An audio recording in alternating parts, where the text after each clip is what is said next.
Hi ಎಲ್ರಿಗೂ ನಮಸ್ಕಾರ. Welcome back to Christmas log.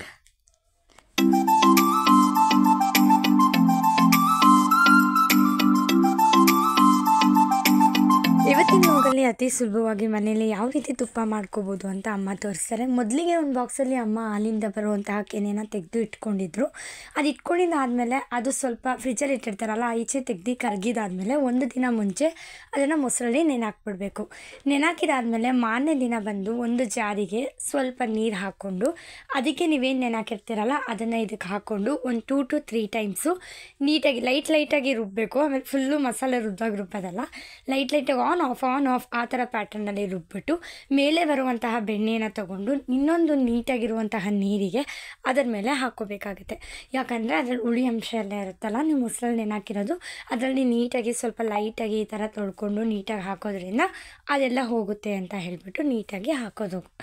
ಈಗ ಇದೇ ಪ್ಯಾಟ್ರನ್ನ ರಿಪೀಟ್ ಮಾಡ್ತಾ ಹೋಗಿ. ಆದರೆ 2 ಸಲಕ್ಕೊಂದ್ಸಲ ನೀರನ್ನ ಚೇಂಜ್ ಮಾಡ್ಕೊಳ್ಳಿ. ಜಾರಲ್ಲಿರೋದನ್ನು ಬೆಣ್ಣೆ ಎಲ್ಲ ಹೋಗಿದೆ ಆ ನೀರಲ್ಲಿ ಅಂತ ಗೊತ್ತಾದ್ಮೇಲೆ ಮತ್ತೆ ನೀರನ್ನ ಚೇಂಜ್ ಮಾಡಿಕೊಂಡು ಅದಕ್ಕೆ ಮತ್ತೆ ನೀವೇನು ನೆನೆಸಿದಿರಲ್ಲ ಅದನ್ನು ಬೆಣ್ಣೆನ ಹಾಕ್ಕೊಂಡು ನೀಟಾಗಿ ರುಬ್ಕೊಂಡು ಆನ್ ಆಫ್ ಅದೇ ಪ್ಯಾಟ್ರನ್ನಲ್ಲೇ ಮಾಡ್ತಾ ನೀಟಾಗಿ ಬೆಣ್ಣೆನ ಮಾತ್ರ ತೆಗೆದ್ರೆ ನೋಡಿ ಇಷ್ಟು ಬೆಣ್ಣೆ ಬಂದಿದೆ. ಅಮ್ಮ ಈ ರೀತಿಯೇ ಪ್ರತಿ ಸಲ ಬೆಣ್ಣೆ ಮಾಡೋದು. ಅತಿ ಸುಲಭವಾಗಿ ಮನೆಯಲ್ಲಿ ತುಪ್ಪ ಬೆಣ್ಣೆ ಮಾಡ್ಕೋಬೋದು, ಯಾವುದೇ ತೊಂದರೆ ಇಲ್ಲ. ಈಸಿ ಮೆಥಡು, ಜಾರಲ್ಲೇ ಮಿಕ್ಸಿಯಲ್ಲೇ ಮಾಡ್ಬೋದು ಆರಾಮ್ಸೆ. ನೋಡಿ ಎಷ್ಟು ಚೆನ್ನಾಗಿ ಕಾಣಿಸ್ತಿದೆ ಅಲ್ಲ ಬೆಣ್ಣೆ. ಇದೇ ರೀತಿ ತೆಗೆದುಬಿಟ್ಟು ಈಗ ಒಂದು ನೀರಿಂದ ಏನು ಬೆಣ್ಣೆ ಅಮ್ಮ ತೆಗೆದು ಹಾಕ್ತಾ ಇದ್ದಾರಲ್ಲ, ಹೀಗೆ ತುಪ್ಪ ಕಾಯಿಸುವಂತಹ ಬಟ್ಲಿಗೆ ಹಾಕ್ಕೋಬೇಕಾಗುತ್ತೆ. ಇದೇ ರೀತಿ ಹಾಕ್ಕೊಳ್ಳಿ. ಮನೆಯಲ್ಲಿ ಈ ರೀತಿ ಮಾಡೋದ್ರಿಂದ ಹೊರಗಡೆ ತಂದರೆ ಯಾವಾಗ ಓಡಿಸ್ಟಾಗಿರುತ್ತೋ ಯಾವಾಗ ಮಾಡಿಟ್ಟಿರ್ತಾರೋ ಗೊತ್ತಿಲ್ಲ. ಅದೇ ನೀವು ಮನೆಯಲ್ಲೇ ಮಾಡೋದ್ರಿಂದ ಏನು ನಿಮಗೆ ಬೆನಿಫಿಟ್ ಅಂತ ಅಂದರೆ ಹೈಜೀನ್ ಆಗಿರುತ್ತೆ ಮತ್ತು ಮನೆಯಲ್ಲೇ ತುಂಬ ಸುಲಭ ಮಾಡೋದು. ಎಷ್ಟೊಂದು ಜನ ಕಷ್ಟ ಅಂತಾರೆ, ಮನೆಯಲ್ಲಿ ಈಸಿಯಾಗಿ ಮೆಥಡಲ್ಲಿ ಮಾಡ್ಕೋಬೋದು. ಏನೇ ಸ್ವಲ್ಪ ಕಷ್ಟ ಬಿದ್ದರೂ ನಿಮ್ಗೆ ಹೈಜೀನ್ ಆಗಿರೋದು ಸಿಗುತ್ತಲ್ವ. ಸೊ ಮನೆಯಲ್ಲೇ ಈ ಥರ ಟ್ರೈ ಮಾಡಿ. ಈಗ ತುಪ್ಪ ಕಾಯೋಕ್ಕೆ ಅಮ್ಮ ಇಟ್ಟಿದ್ದಾರೆ. ನೀವು ಸಣ್ಣ ಉರಿಯಲ್ಲೇ ನೀಟಾಗಿ ಕಾಯಿಸ್ಕೋಬೇಕಾಗುತ್ತೆ.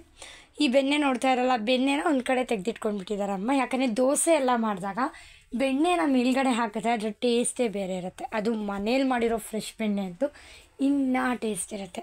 ಸೊ ಅದಕ್ಕೋಸ್ಕರ ಸ್ನೇಹಿತರೆ, ನೀವು ಕೂಡ ಒಂದು ಸಲ ಮಾಡಿ. ಈ ಬೆಣ್ಣೆ ಮಾಡೋದು ತುಂಬ ಈಸಿ. ಬೆಣ್ಣೆ ತುಪ್ಪ ಮಾಡೋದು ನೀಟಾಗಿ ಪ್ರೊಸೀಜರ್ ಫಾಲೋ ಮಾಡಿ. ವಿಡಿಯೋನ ಕಂಪ್ಲೀಟಾಗಿ ನೋಡಿ, ಎಲ್ಲೂ ಸ್ಕಿಪ್ ಮಾಡ್ದಿರಾ, ಅವಾಗ ನಿಮಗೆ ನೀಟಾಗಿ ಗೊತ್ತಾಗುತ್ತೆ. ನೋಡಿ ಅಮ್ಮ ಇದೇ ರೀತಿ ಕಾಯಿಸ್ತಾ ಇದ್ದಾರೆ. ನಿಧಾನವಾಗಿ ಸಣ್ಣ ಉರಿಯಲ್ಲೇ ಮಾಡಿ. ಯಾಕಂತ ಅಂದರೆ ತಳ ಹತ್ತಿರ ತುಪ್ಪ ಕೆಟ್ಟೋಗುತ್ತೆ. ಮತ್ತು ಇನ್ನೊಂದು ನಿಧಾನವಾಗಿ ಕಲಸಿ. ಯಾಕಂದರೆ ಜೋರಾಗಿ ಕಲ್ಸೋಕೆ ಹೋಗಿ ಒಂದೇ ಒಂದು ಚೂರು ಏನಾದರೂ ಕೈ ಮೇಲೆ ಎಗ್ಗುರ್ತು ಅಂತ ಅಂದರೆ ಕೈ ಸುಟ್ಟೋಗುತ್ತೆ. ಈಗ ಬಂದು ಅದು ವಿಲೇದೆಲ್ಲ ಇದೆಯಲ್ಲ, ಅಮ್ಮ ಅದನ್ನು ಹಾಕಿದ್ರು ಅದರೊಳಗೆ ಫ್ಲೇವರ್ ಚೆನ್ನಾಗಿರುತ್ತೆ ಅಂತ ಹೇಳಿಬಿಟ್ಟು ನೀಟಾಗಿ ಈ ಥರ ಮಿಕ್ಸ್ ಮಾಡಬೇಕಾಗುತ್ತೆ. ನೋಡಿ ಯಾವುದೇ ಕಲಬೆರಕೆ ಇಲ್ಲ. ಮನೇಲಿ ಬಂದಂತಹ ಕೆನೆಯನ್ನು ತೆಗೆದು ಅದರಲ್ಲೇ ಬೆಣ್ಣೆ ತುಪ್ಪನ ಆರಾಮಾಗಿ ಅಮ್ಮ ಮಾಡಿದ್ರು. ನಮ್ಮನೇಲಿ ಪ್ರತಿ ಸಲ ಅಮ್ಮನೇ ಇದೇ ರೀತಿ ಪ್ರೊಸೆಸ್ನೇ ಮಾಡ್ತಾರೆ. ರುಚಿಯಾಗಿರೋ ತುಪ್ಪನ ಮನೆಯಲ್ಲೇ ರೆಡಿ ಮಾಡ್ತಾರೆ. ನಾವು ಯಾವುದೇ ಹೊರಗಡೆಯಿಂದ ತುಪ್ಪ ತರೋದಿಲ್ಲ. ನೋಡಿ ಆಮೇಲೆ ಈ ರೀತಿ ಸೋಸ್ಕೊಳ್ಳಿ. ಹಾರಕ್ಕೆ ಬಿಟ್ಬಿಡಿ. ಆರಿದಾದ್ಮೇಲೆ ಈ ರೀತಿ ಸೋಸ್ಕೊಳ್ಳಿ.